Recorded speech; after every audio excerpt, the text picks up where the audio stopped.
Bon, et sinon, à part avaler des cendres humaines, qu'est-ce qu'on peut faire pour perdre du poids? Première des choses, c'est de lutter contre la sédentarité. Faut marcher dès qu'on peut, éviter de prendre les escalators par exemple, non plutôt les escaliers. Pour les régimes drastiques, maintenant c'est connu qu'ils sont peu efficaces dans le temps, et surtout, ils peuvent avoir beaucoup d'effets indésirables. Des carences, voire de la dénutrition, des troubles psychiques. Faut avoir un objectif réaliste. Viser une réduction de poids de 5 à 10%, c'est déjà très bien. Et vouloir perdre plus que ça ou trop vite, c'est le meilleur moyen de rater le régime et de subir l'effet yo-yo. Le régime méditerranéen, lui, il a fait ses preuves scientifiquement, même pour globalement rester en bonne santé. Un régime méditerranéen, c'est surtout du végétal, des fruits de saison, moins de viande rouge et surtout moins d'aliments ultra transformés. Il y a bien eu la mode Orlista qui à un moment donné était vendue sans ordonnance en pharmacie. Mais bon, c'était pas super efficace, avec une perte de poids temporaire et faible, et des effets indésirables peu ragoûtants, comme des selles huileuses ou des flatulences avec suintement. Bon appétit, bien sûr. Si vous avez vu Requiem for a Dream, vous vous souvenez peut-être de la mamie qui prend des amphétamines pour perdre du poids.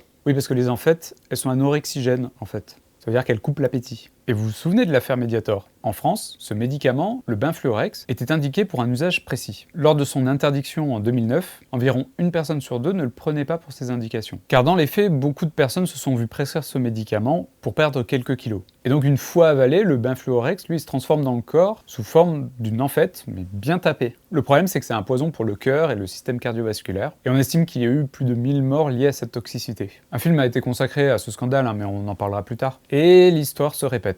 Le sémaglutide, le fameux Ozempic ou Wegovy, est malheureusement célèbre aujourd'hui parce qu'il a été vanté par une partie d'Hollywood et par des influenceurs peu scrupuleux. En France, son utilisation est médicalement encadrée. Car si sur le papier il est efficace pour perdre du poids, il a son lot d'effets indésirables potentiellement graves. Ça peut être des pancréatites ou des atteintes de la thyroïde. Il reste encore une solution pour perdre du poids, mais ça concerne les personnes obèses qui ont un IMC supérieur à 35. C'est la chirurgie bariatrique, c'est-à-dire qu'on va retirer une partie de l'estomac ou on va le rétrécir.